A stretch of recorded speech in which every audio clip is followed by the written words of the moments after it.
एक छोटा सा गांव था, नाम था बोटकपुर, जहां पक्षियों और बंदर भी मजे में जीते थे। वहीं रहता था एक लंबा लकड़ा इंसान, टुंग टुंग साहुआ। एक दिन उसका बचपन का दोस्त बहादुर आया, साथ में एक अजीब सा प्राणी था, नाम था पिंकू। बहादुर ने कहा, मैं कुछ दिन के लिए बाहर जा रहा हूँ, पिंकू का ख्याल रखना। ये कहकर वह चला गया। अगले दिन टुंग टुंग पिंकू को बाइक से घुमाने ले गया। जैसे ही बाइक रुकी, पिंकू अचानक भागने लगा। टुंग टुंग उसका पीछा करता गया। अंत में पिंकू समंदर के किनारे जाकर रुका। गुस्से में आकर टुंग टुंग ने उसे रस्सी से बांध दिया और डंडा उठाया ही था कि तभी पीछे से आवाज आई, टुंग टुंग मत मारो। वह पीछे मुड़ा। सामने एक सत्य पुतला पानी से ऊपर आया। वह बोला, जिसे तुम मारने जा रहे हो वो असल में राजकुमारी सुकन्या है, जो एक श्राप के कारण पिंकू के रूप में बदल गई है। टुंग टुंग चौंक गया और तुरंत रस्सी खोल दी।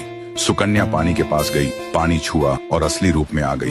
फिर एक और पिंकू जैसा प्राणी टुंग टुंग को सौंपते हुए बोली, ये रहा असली पिंकू। इसके बाद वो और सत्य पुतला समंदर में गायब हो गए। टुंग टुंग पिंकू को लेकर घर लौटा और कोने में रखकर सो गया।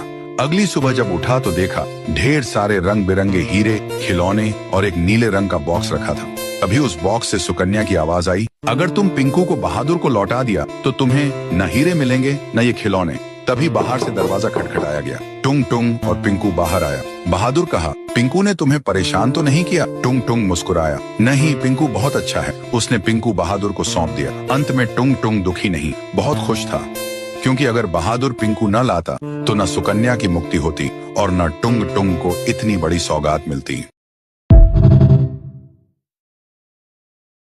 एक महीना बीत गया था। पीहू के डर ने गांव के लोगों को पागल कर दिया था। कोई स्कूल नहीं जा रहा था। बच्चे खिड़कियों से पीछे छुप के बाहर झांकते थे, लेकिन पीहू अभी भी उसी स्कूल के सामने बैठी मिलती थी। जुबान पे एक ही लफ्ज, मुझे भूख लगी है। फिर एक दिन गांव में एक बड़ा तांत्रिक आया। सुना था 1000 भूत प्रेत भगाए हैं उन्होंने। तांत्रिक गांव में कदम रखते ही एक आदमी से पूछा, ये गांव इतना शांत क्यों है? आदमी बोला, हमारे गांव में एक छाया घूम रही है जो मुझे भूख लगी है बोल के इंसान को निगल रही है। तांत्रिक ने आंख बंद की और जो देखा वो चौंक गया।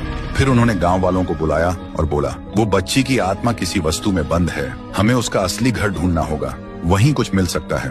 फिर एक रात गांव के 2 जवान साहसी लड़के पीहू का पीछा करते हैं और देखते हैं पीहू एक पुरानी झोपड़ी के अंदर जाती है। दोनों चुपके से झांकते हैं। पीहू एक पुरानी गुड़िया के सामने और उससे बात कर रही होती है जैसे वो जिंदा हो। दोनों देखकर चौंक जाते हैं। फिर अगली सुबह वही 2 लड़के झोपड़ी में जाकर वो डॉल उठाते हैं और ले जाते हैं तांत्रिक के पास। तांत्रिक डॉल को देखकर चिल्लाता है, यही है, इसी में बंद है वो बच्ची की आत्मा, इसे आग में जलाना होगा तभी सब खत्म होगा। फिर रात में तांत्रिक गुड़िया को आग में डाल के हवन करता है, जोर जोर से मंत्र जप करता है।